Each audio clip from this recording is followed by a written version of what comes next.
नमस्कार दोस्तों, मैं प्रशांत मौर्य आपका फिर से स्वागत करता हूं एक वीडियो में। आशा करता हूं दोस्त आपकी तैयारी अच्छी चल रही होगी।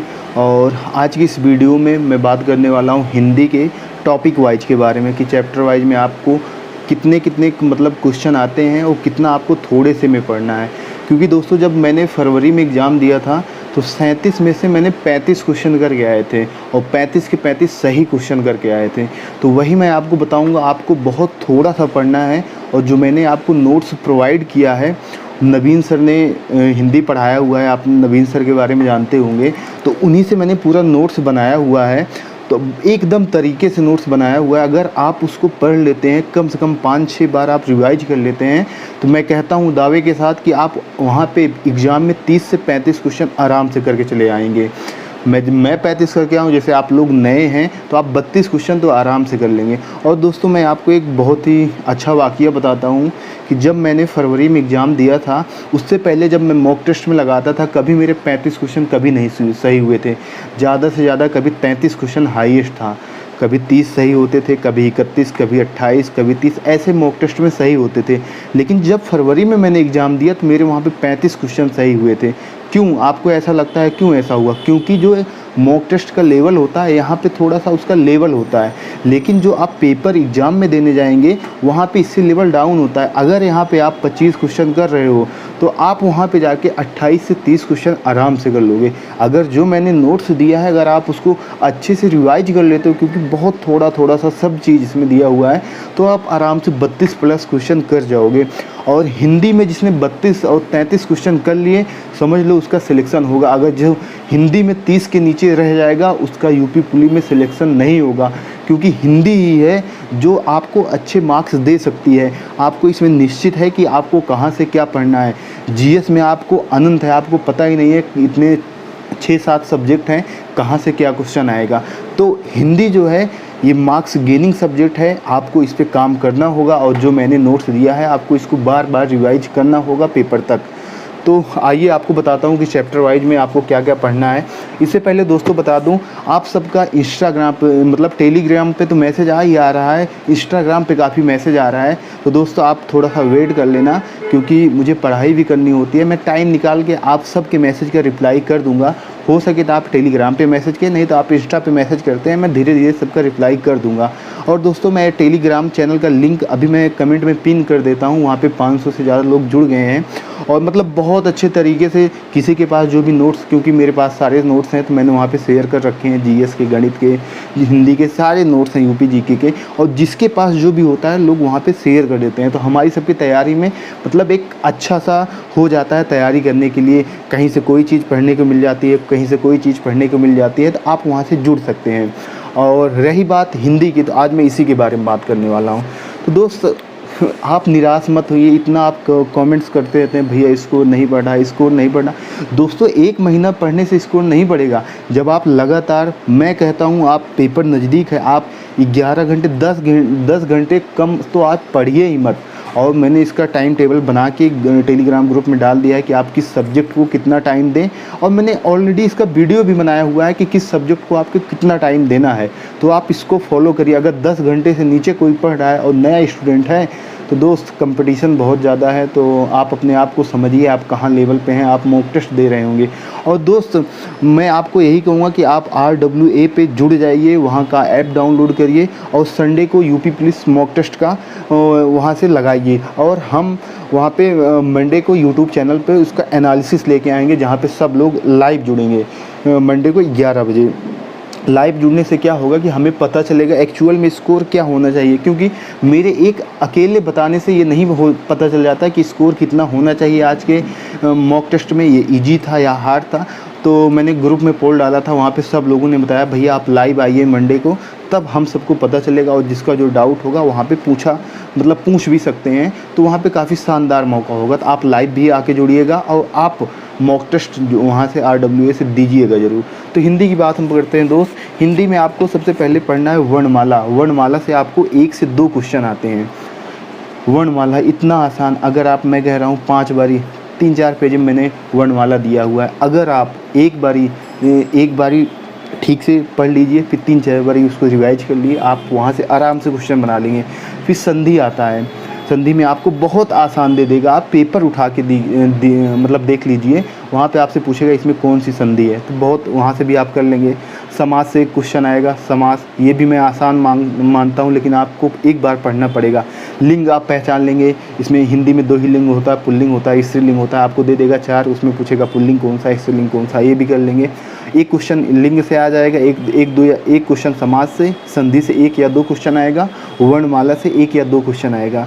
फिर वचन आएगा, वहाँ से पूछ लेगा इसमें एक वचन है या बहुवचन है। 2 वचन होते हैं हिंदी में, तो आप वहाँ भी आप बना लेंगे। और फिर इसके बाद आता है कारक। 8 कारक होते हैं हिंदी में, आपको पता होगा।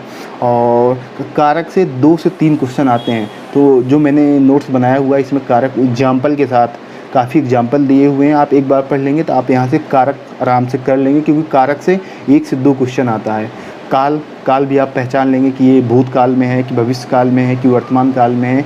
एक वाक्य दे देगा, उससे पूछेगा कि ये भूतकाल है कि वर्तमान काल है, तो आप इसको भी बता लेंगे। वर्तमान काल कितने प्रकार का होता है? 5 प्रकार का होता है। जो वर्तमान काल कितने प्रकार का होता है? 5 प्रकार का होता है। भूतकाल कितने प्रकार का होता है? 6 प्रकार का होता है। और जो भविष्य काल होता है 3 प्रकार का होता है। पूरा डिटेल से मैंने नोट्स में दिया हुआ है, आप वहाँ पे जाके देख सकते हैं। वाच्य से एक 2 क्वेश्चन आता है, वो भी भाववाच्य से आता है, जिसमें मतलब अक्षमता का बोध होता है। फिर उसके बाद आता है तो कर्मवाच्य से आता है। एकदम तरीके से आप यहाँ पे जाके एक बार पढ़ लोगे ना, भैया कहोगे हाँ नोट्स आपने कैसा नोट्स बनाया हुआ है, एकदम साफ़ सुथरा, आपको ऐसा लगेगा जैसे कंप्यूटर से टाइप किया हुआ है। आप एक बारी जाके देखिए तो एक क्वेश्चन आपको संज्ञा से मिल जाएगा, एक क्वेश्चन सर्वनाम से मिल जाएगा, उसमें वाक्य में दे देगा, पूछेगा इसमें सर्वनाम कौन सा है। एक क्वेश्चन क्रिया से मिल जाएगा, उसमें वाक्य दे देगा, उसमें पूछेगा कि संयुक्त क्रिया है, पूर्वकालिक क्रिया है, प्रेरणार्थक क्रिया है क्या है। एक बारी आप रिवाइज कर लेंगे, ये भी हो जाएगा। विशेषण से एक क्वेश्चन आराम से, भैंस मोटी है, काली है, संख्यावाचक विशेषण, परिणामवाचक विशेषण, आप इसको पढ़ लेंगे, हो जाएगा।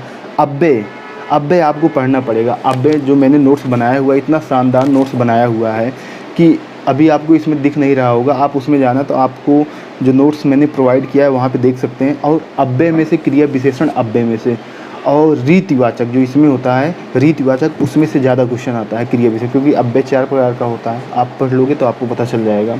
फिर उसके बाद आता है वाक्य दे देगा, एक वाक्य दे देगा, एकदम आसान वाक्य। इसमें पूछेगा कौन सा मिश्र वाक्य है, साधारण वाक्य है, संयुक्त वाक्य है, आपसे ये पूछ लेगा। ये तो रचना के आधार पर होता है 3, और अर्थ के आधार पर 8 प्रकार के होते हैं। पूरा एकदम इसमें कंप्लीट दिया हुआ है। फिर इसके बाद आता है शब्द रूप आता है। इसमें तद्भव तत्सम या देशज विदेशज इसमें दे के पूछ लेगा कि इसमें कौन सा देशज है, कौन सा विदेशज है। एक क्वेश्चन यहाँ से आ जाएगा। रस छंद अलंकार से एक क्वेश्चन आता है, एकदम आसान क्वेश्चन आता है। थोड़ा सा आपको छंद पे ध्यान देना होगा, क्योंकि वहाँ पे मात्राओं की गिनती करनी होती है। तो एक बार आप पढ़ लीजिएगा, इसमें मैंने पूरा दिया हुआ है। और अगर इसमें आपको जैसे मात्रा गिननी नहीं आपको समझ आती है, तो आप यूट्यूब पे किसी का देख लीजिए कि मात्रा कैसे गिनी जाती है, तो आपका हो जाएगा। बहुत आसान क्वेश्चन आता है। फिर उपसर्ग से एक क्वेश्चन आएगा, और प्रत्यय से एक क्वेश्चन आएगा। उस उपसर्ग में 4 मतलब क्वेश्चन दे देगा, उसमें से पूछेगा कि इसमें किस शब्द में उपसर्ग नहीं है, या इसमें कौन सा उपसर्ग है, ऐसे दे के पूछ लेगा। विराम चिन्ह से एक क्वेश्चन आता है, पूर्ण विराम दे, बहुत आसान। विराम चिन्ह से तो आप, मैं कहूँगा नहीं पढ़ोगे ना, तब भी आप वहाँ पे लगा लोगे, ये हो जाएगा। फिर जो होता है हिंदी साहित्य लोगों को एकदम हवा बना के रखें, भैया यहाँ रचना कैसे याद करें, याद नहीं होती, इतना रचना है। जो मैंने नोट्स इसमें दिया हुआ है, नवीन सर ने बहुत थोड़े में कराया हुआ है। और जो फरवरी में पेपर हुआ था, चारों शिफ्ट का इसमें से जो साहित्य से क्वेश्चन आया था, सब इसी में से आया था। तो आप इसको पढ़ लेंगे तो आपको साहित्य कहीं से पढ़ना नहीं होगा। और साहित्य में ही सब चीज़ दिया हुआ है, तरीके से दिया हुआ है। मैं साहित्य कहूँगा, मतलब कोई भी चैप्टर आप इसमें से आपको किताब की ज़रूरत ही नहीं है। फिर उसके बाद पत्रिका, इसमें 15 से 20 पत्रिका का नाम दिया हुआ है। उनके संपादक कौन सी पहली पत्रिका है, मतलब साप्ताहिक है क्या है, तो उसमें पूरा दिया हुआ, आप पढ़ लेंगे। अगर वहाँ से फरवरी में शायद वहाँ से पेपर नहीं आया था, अगर वहाँ से आता है क्वेश्चन तो आप बना सकते हैं। फिर इसके बाद आता है पुरस्कार। हाँ, पुरस्कार एक क्वेश्चन यहाँ से आता है, आपको इस पर थोड़ा मेहनत करनी होगी। साहित्य अकादमी पुरस्कार, कोई और नहीं पढ़ना है, सिर्फ साहित्य अकादमी पुरस्कार पढ़ना है। 1955 में शुरुआत हुई थी, माखनलाल चतुर्वेदी को पहली बार दिया गया था। 12 मार्च 1954 ईस्वी को इसकी स्थापना हुई थी। आपको वहाँ से पूरा 2024 तक याद करना है। जो मेन मैं कहूँगा, अगर आप पूरा याद कर लेते हो तब तो ठीक है। और अगर नहीं तो मेन उसमें से आप याद कर लीजिए। दोस्तों मैंने ना साहित्य अकादमी पुरस्कार याद करने के लिए 1 हफ्ते का टाइम दिया था। 1 हफ्ते इतना रटा कि आज तक याद है। एक बार देखना होता है बस। अगर आप भी 1 हफ्ते आप आधा घंटा इसमें दे देंगे ना, तो आपको पूरा 1955 से 2024 तक पूरा याद हो जाएगा। फिर आता है पर्यायवाची। पर्यायवाची से आपको एक क्वेश्चन देखने को मिलेगा। इसमें दोस्त जब मैंने पढ़ाई शुरू की थी तो मुझे भी पर्यायवाची याद नहीं होती थी, क्योंकि मैं रटता था क्योंकि इतना पर्यायवाची है, किसी बुक में थोड़ा सा दिया है, किसी बुक में ज़्यादा दिया है, तो याद नहीं होता था। फिर मैंने दिमाग लगाया कि जो पर्यायवाची है, क्योंकि मैं बुक फॉलो करता हूँ नवीन सर की, एक है आदित्य पब्लिकेशन की। अगर आप नवीन सर वाली जो बुक है उसमें थोड़ा सा कंटेंट ज़्यादा दिया हुआ है। अगर आप आदित्य पब्लिकेशन की फॉलो करेंगे तो उसमें कंटेंट थोड़ा सा दिया हुआ है, लेकिन क्वेश्चन उसमें से फंस जाता है। तो मैंने फिर यहीं से पढ़ना शुरू किया। बस डेली मैं 1 महीना लगातार डेली बस पर्यायवाची डेली देखता था, आधा घंटा डेली वही रिवाइज करता था। आज मैं पर्यायवाची के सारे क्वेश्चन बना लेता हूँ। वैसे मुझे नहीं याद है कि कोई अगर पूछेगा कि हाँ इसका 5 पर्यायवाची बताओ, तो ऐसे नहीं बता पाता हूँ, मैं असलियत बता रहा हूँ। लेकिन हाँ, अगर मॉक टेस्ट देता हूँ या पेपर में आता है तो वहाँ पे मैं क्वेश्चन बना लेता हूँ। तो प्रायिकता पे आपको ये रखना है कि आपको टीचर नहीं बनना है कि आपको जवाब देना है, आपको क्वेश्चन बनाना है, मॉक टेस्ट में देना है, पेपर में क्वेश्चन बनना चाहिए, टीचर नहीं बनना है। तो आप इस पर ध्यान दो। इसके बाद आता है विलोम शब्द। विलोम शब्द मैंने इसमें नोट्स में दिए हुए हैं, और पर्यायवाची भी इसमें मैंने वही दिए हुए हैं जहाँ से क्वेश्चन आते हैं। आप यहाँ से कर लेंगे। विलोम शब्द 3 पेज में हैं और 3 पेज में शायद पर्यायवाची, आप उतना कर लेंगे, वहाँ से क्वेश्चन बन जाएगा। और फिर इसके बाद आता है समरूपी भिन्नार्थक शब्द। इसमें 110 दिए हुए हैं, और इसी में से क्वेश्चन आया था फरवरी में चारों शिफ्ट का, और इसी में से फिर आएगा। मैं जैसा कि बता रहा हूँ, नवीन सर ने इतना अच्छा नोट्स बनवाया हुआ है कि बुक पढ़ने की ज़रूरत ही नहीं है। तो आप इसको रिवाइज कर लीजिए। फिर आता है अनेकार्थी शब्द। जैसे पर्यायवाची होता है, ऐसे होता है अनेकार्थी। अनेकार्थी में लोगों को दिक्कत होती है, हमें भी दिक्कत होती थी, लेकिन इसमें कुछ ऐसा होता है जैसे जल का हो गया, माता का हो गया, ऐसे मतलब 8-10 मतलब अनेकार्थी हैं, जहाँ से मतलब हर परीक्षा में क्वेश्चन वहीं से बनता है। तो अगर आप 8-10 को पढ़ लेते हो तो अनेकार्थी हो जाएगा। अगर नहीं पढ़ोगे भी तब भी सही है, कोई दिक्कत नहीं है, क्वेश्चन आप छूट जाएगा, कोई बात नहीं है। और फिर आता है मुहावरा और लोकोक्तियाँ। एक बार आपको देखना है बस, मैंने इसमें लिखा नहीं है, आपको इस बुक से करना पड़ेगा, क्योंकि मुहावरे और लोकोक्तियाँ नोट्स में लिखने का कोई मतलब नहीं बनता है। तो आप एक बार बुक्स में से देख लेंगे तो आपका हो जाएगा। तो दोस्त इतना जो मैंने बताया एकदम मतलब जो टॉपिक वाइज मैंने बता दिया है, अगर आपने इसको फॉलो कर लिया तो दोस्त आपके क्वेश्चन बनेंगे, इसको मैं आपसे वादा करता हूँ। लेकिन आपको इसके लिए टाइम देना होगा दोस्तों। ये पूरा मैंने कंप्लीट आपको हिंदी का बताया है।